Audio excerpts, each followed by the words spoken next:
I'm here at the Kongregate offices with the CEO and founder, Jim Greer, and we're going to ask some questions about what's new in casual gaming. So, Jim, can you tell me what's exciting to you right now in Kongregate in particular and just casual gaming in general?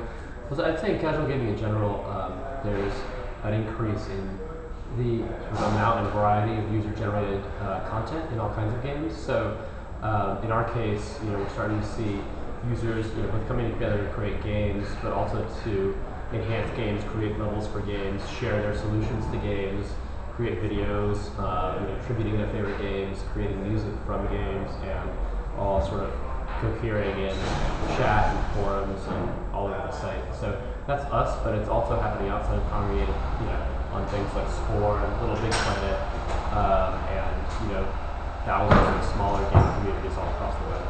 So it's really becoming a community of creators. Yes, it is, and that's the thing about a console is that the games on a console are just so large and complex in most cases. Like something like Grand Theft Auto, it's hard for a kid who plays that to even really grok that a team of people made this, like piece by piece. It's just so immersive and expansive, and the console doesn't really give you any affordance to do anything on it. So, when I started working with computers, it was an Apple II Plus.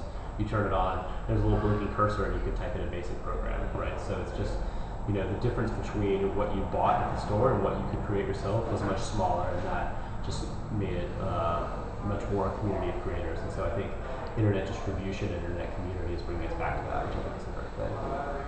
So it's really all about enabling technologies and sort of breaking out of the closed console environment. Yeah, I mean, consoles are great, and in fact, the thing is that this is now coming back to consoles. So it takes more effort to create a community of creators on consoles. But for instance, Sony, as I mentioned, Little Big Planet, not a huge seller, but like if you look at the stuff that community has created, it's really awesome. And I think people are going to find ways to connect that to gameplay that really drives big sales. And then Microsoft with its XNA Creators Club is giving indie developers a way to very directly get onto their console downloadable service. And Sony with PSN is really reaching out to indie developers, as is Nintendo Wii. I mean, a team of 2 people has made the #2 rated game of all time according to Metacritic, which is World of Goo.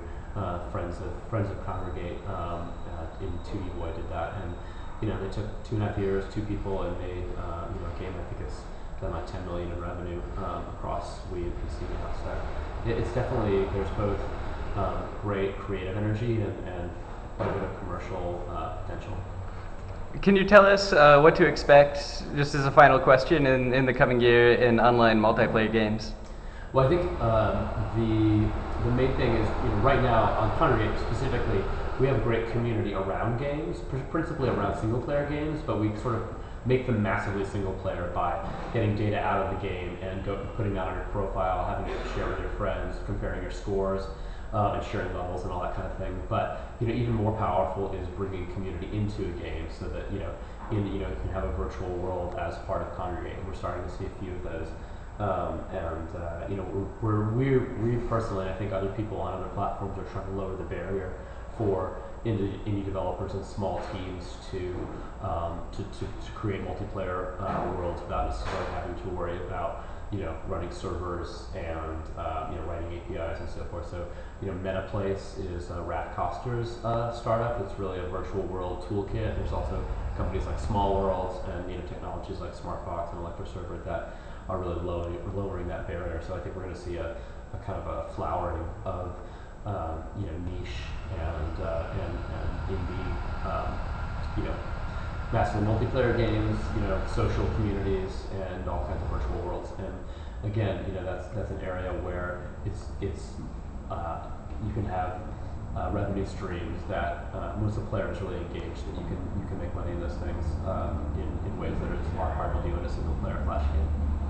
Can we expect to see more multiplayer games on Kongregate in the coming year? Absolutely, yes. We're going to be releasing new ones every month, and we're releasing some tools to help really beginning creators try their hands at the multiplayer aspect. So yes, definitely. Thank you. Once again, this is Jim Greer, co-founder and CEO of Kongregate. Thanks a lot. Thank you.